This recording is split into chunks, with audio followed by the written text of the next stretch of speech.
हम आपसे बार बार क्यों कहते हैं कि घंटी बजाओ घंटी बजाओ, क्योंकि आप जब घंटी बजाते हैं ना तो बहुत कुछ बदलता है। जैसे यूपी की आंगनबाड़ी कार्यकर्ताओं से साल भर पहले किए गए वादे योगी सरकार को आपकी घंटी नहीं तो याद दिलाए हैं। देखिए फॉलोअप रिपोर्ट।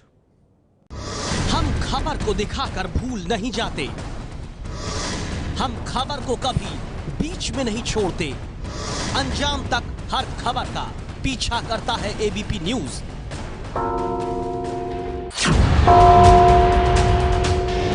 आपकी घंटियों की आवाज से टूटी योगी सरकार की नींद। आंगनबाड़ी कार्यकर्ताओं को अगले हफ्ते मुख्यमंत्री योगी ने बुलाया। मानदेय बढ़ाने समेत हर तरह की दिक्कत दूर करने का वादा किया। आंगनबाड़ी कार्यकर्ताओं के समस्या का समाधान करने के लिए अगले सप्ताह ही मैंने उन सबको बुलाया है।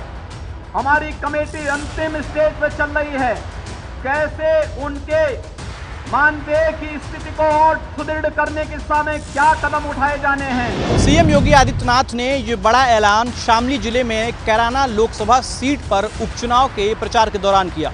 करीब 4 लाख आंगनबाड़ी कार्यकर्ताओं की दिक्कतों को दूर करने का भरोसा दिया है।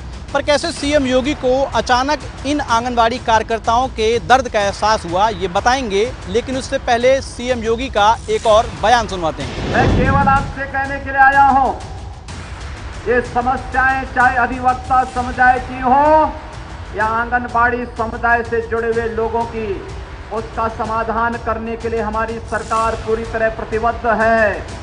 हम लोग सरकार समस्या का नाम नहीं, हमारे लिए सरकार समस्या के समाधान का नाम है। 8 मई को घंटी बजाओ में यूपी की 4 लाख आंगनबाड़ी कार्यकर्ताओं का दर्द मेरी ही रिपोर्ट में देश ने देखा था। 3 जिलों से पड़ताल कर मैंने बताया था कि किस तरीके से सिर्फ 4,000 रुपयों में 14 तरह की सरकारी योजनाओं को ये आंगनबाड़ी कार्यकर्ता अंजाम दे रही हैं और ये पैसा भी उन्हें वक्त पर नहीं मिल रहा है।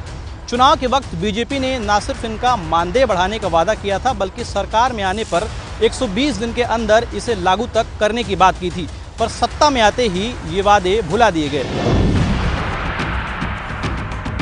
हमारी इस रिपोर्ट पर आपकी घंटियों का ही असर है कि खुद मुख्यमंत्री योगी आदित्यनाथ ने अब आंगनबाड़ी कार्यकर्ताओं को बुलाकर उनके दर्द को दूर करने का वादा किया है। लेकिन इस वादे को भी उपचुनाव होते ही योगी जी भूल तो नहीं जाएंगे, क्योंकि शिक्षा मित्र हो या खेल अनुदेशक या फिर शिक्षा प्रेरक, इनका दर्द भी सरकार तक हमने पहुँचाया।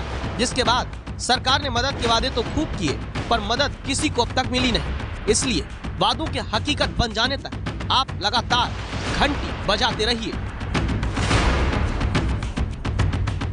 ये है एबीपी न्यूज, आपको रखे आगे।